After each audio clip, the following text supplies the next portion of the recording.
Salam əziz dinləyicilər. Ötən söhbətlərimizdə ilahi yazıların dəyişməzliyindən və vahid məqsədindən danışdıq. Bugün isə ən fundamental suala cavab axtarırıq. Allah öz kəlamını niyə verdi? İnsanlıq nəyi itirmişdi ki, Yaradan 1000 illər boyu peyğəmbərlər və kitablar vasitəsilə bizə xitab etdi? Gəlin, itirilmiş padşahlığın və vəd edilmiş xilasın izinə düşək. Hər üç müqəddəs mətin bizə bir həqiqəti xatırladır. İnsan ilkin yaradılışda Tanrı ilə birbaşa ünsiyyətdə idi. Lakin müqəddəs kitabın yaradılış bölməsində təsvir olunan o ilk günah, insanın Yaradanın iradəsindən sapması bu bağı qırdı. İnsan sadəcə bir məkanı deyil, ilahi padşahlıqdakı məqamını itirdi. Müqəddəs kitab bunu belə ifadə edir. Hamı günah işləyib Allahın izzətindən məhrum olmuşdur. Romalılara 3:23. Bu, insanın öz gücü ilə keçə bilməyəcəyi bir uçurum idi və bu hal Yeşaya 59:2-də belə təsvir olunur. Təqsirləriniz sizinlə Allahınız arasında ayrılıq yaratdı. Bəs Allah niyə susmadı? Məqsəd itirilmiş o mənəvi padşahlığı yenidən bərpa etmək idi. Allahın kəlamı bir xəritə kimi nazil oldu.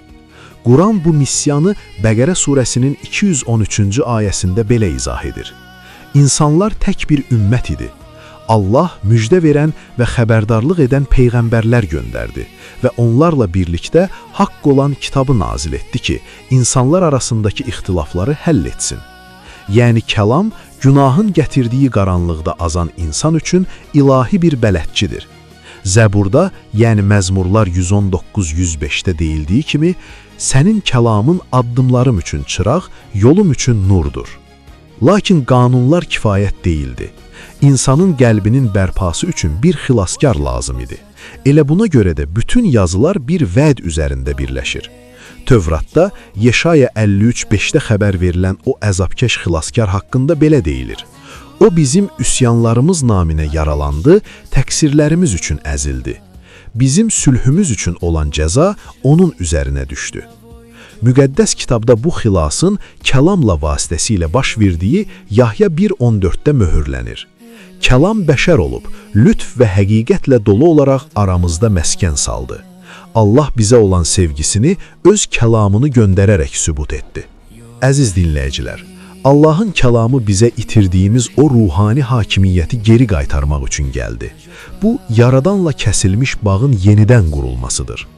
Quranın Ali İmran surəsi 45-ci ayəsində bu xilas planı belə təsdiqlənir.